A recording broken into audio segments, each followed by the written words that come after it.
छान किती दिसते फुलपाखरू. मी ही कविता म्हणत नाहीये. मी तुम्हाला सांगते एका अतिशय सुंदर रंगीबेरंगी फुलपाखराविषयी, जे दाखल झालंय पुस्तकांच्या जगात. 30 एप्रिलपर्यंत हे ह्याच्या कोशात लपलेलं होतं बरं का. पण 30 एप्रिलला अक्षय तृतीयेच्या मुहूर्तावर हे हळूच त्याच्या कोशातून बाहेर आलं आणि दाखल झालं पुस्तकांच्या दुनियेत. फुलपाखराविषयी एका वाक्यात सांगायचं तर सुरवंटाचं फुलपाखरू होतानाच्या कोवळ्या वयातील कुमार कथा आहेत ह्या. आणि ह्या लिहिल्या आहेत ओघवत्या शैलीचं वरदान लाभलेल्या श्रीपाद ब्रह्मे यांनी. बुकगंगा पब्लिकेशन्सने हे पुस्तक प्रकाशित केलंय. या पुस्तकात त्यातल्या कथांमध्ये नेमकं दडलंय काय अशी उत्सुकता तुम्हाला नक्कीच वाटत असणार. मग आपण काय करूया, या पुस्तकाचा एक ट्रेलर बघूया का?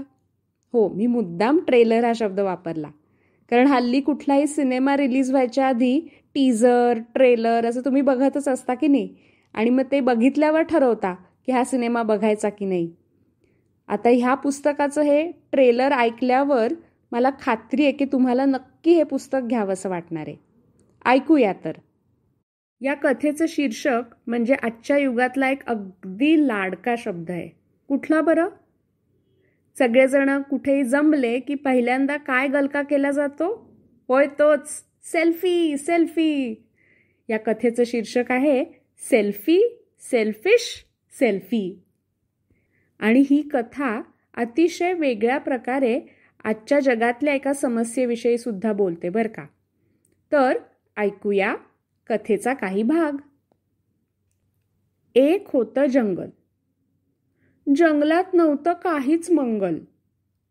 झाडं दुःखी, प्राणी दुःखी, नदी दुःखी, नद्यांमधले मासेही दुःखी. खरं तर एकेकाळी हे जंगल किती आनंदात असायचं. झाडं खुश असायची, प्राणी आनंदात उड्या मारत असायचे, नदी हसत खळाळत वाहत असायची, मासेही मजेत पोहत असायचे. पाऊस पडला की जंगल कसं हिरवंगार होऊन जायचं. उंचच उंच गवत उगवून यायचं. त्यातून हत्तीदादांचं कुटुंब मोठ्या डौलानं दमदार पावलं टाकीत पाण्याकडे चालत जायचं. हरणांचे कळप उड्या मारत इकडून तिकडं हुंदडत असायचे. कोल्होबा, लांडगे भाऊ, तरस तात्या, अस्वल मामा, गेंडे दादा सगळेच एकदम मस्त खेळायचे आणि लोळायचेही. पण अलीकडं काही वर्षात हे चित्र बदललं की हो. जंगल पूर्वीसारखं राहिलं नाही. उदास उदास राहू लागलं. मनातल्या मनात कुढू लागलं.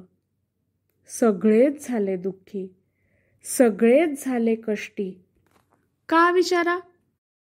अहो, या जंगलात माणसं येत असत रोज, भटकत असत इतस्ततः सतत. त्यांना ना काळ ना वेळ, सतत हसणं आणि खिदळणं.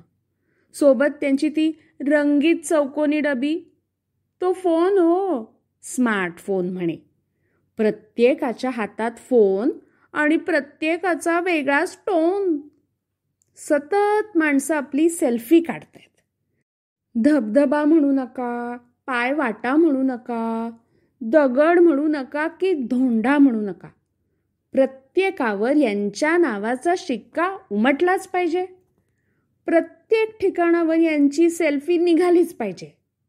जंगलातलं एक झाड यांनी सोडलं नाही की एक वेलही सोडली नाही. सगळीकडं सेल्फीचाच पूर आला. हल्ली तर कहरच झाला. माणसांच्या टोळ्या झाल्या, टोळ्यांमागून टोळ्या. सगळेच हातात बाटल्या घेऊन नाचत आहेत. सगळेच कसल्याशा धुंदीत लहरत आहेत. त्यांच्या त्या कर्णकर्कश आवाजातील गाण्यांनी आणि धांगड धिंगाण्यात जंगलाचे कान किटले, अति झाले. सारे जंगल वैतागले. प्राणी सगळे वैतागले. हत्ती दादाकडे गेले. झाडे सगळी त्रस्त झाली. वड आजोबांकडे गेली. प्राणी म्हणाले, हत्ती दादा या माणसांच्या टोळीचा बंदोबस्त करा. यांच्या फोटोंचा धुमाकूळ थांबवा. झाडं म्हणाली, वड आजोबा, या माणसांच्या टोळ्या आवरा. तुमच्या पारंब्याची बेडी अडकवून सगळ्यांना धरून बांधून टाका. हत्ती दादा विचारात पडले. वड आजोबांकडे गेले. दोघांनी मिळून विचार केला. माणसांच्या फोटोच्या कटकटीला कसे दूर करावे? कसं बरं? माणसांची गर्दी कशी हटवावी? कशी? त्यांनी प्राण्यांची आणि झाडांची बोलावली सभा. पौर्णिमेच्या रात्री सगळं जंगल सभेला जमलं. वड आजोबा अध्यक्षस्थानी होते, तर हत्ती दादा प्रमुख वक्ते. हत्ती दादा म्हणाले, मित्र हो, आपलं हे जंगल आता नाही राहिलं मंगल. याचं कारण माणूस आणि त्याच्या हातातली ती चौकोनी चमकती डबी. त्या डबड्यापायी आपल्या जंगलाची लागली वाट. आता करावाच लागेल उपाय खास. सगळे म्हणाले, हो करा, आम्हाला पण खूप त्रास होतो. माणसं घोळक्यानी येतात, आवाज करतात, त्यांच्या त्या चौकोनी डब्यातून सतत खट करत बसतात. नुसती कटकट. माणसांच्या गोंधळाचा वैताग आलाय आम्हाला. सगळे वड आजोबांकडे बघायला लागले. त्यांच्या पारंब्या शालीसारख्या त्यांनी अंगावर लपेटून घेतल्या आणि जरासं खाकरून ते बोलू लागले. वड आजोबा काय बोलायला लागले आणि वड आजोबा आणि हत्ती दादांनी त्यांची अक्कल वापरून काय शक्कल लढवली, हे जर तुम्हाला जाणून घ्यायचं असेल तर या फुलपाखराला तुमच्या घरी आणायलाच हवं, हो की नाही? मग वाट कसली बघताय? चटकन जा आणि पटकन घेऊन या श्रीपाद ब्रह्मे लिखित, बुक गंगा प्रकाशित फुलपाखरू. आणि पुस्तक वाचून झाल्यावर ते तुम्हाला कसं वाटलंय सांगायला विसरू नका हं. चला तर, आपल्या या डी क्रिएशन्स रिसोर्सेस या यूट्यूब चॅनलवरून मी दीप्ती तुमची रजा घेते आणि पटकन दुकानात जाते. अहो का म्हणून काय विचारताय? मला पण ते रंगीबेरंगी भिरभिरणारं फुलपाखरू माझ्या घरी आणायचं आहे की नाही?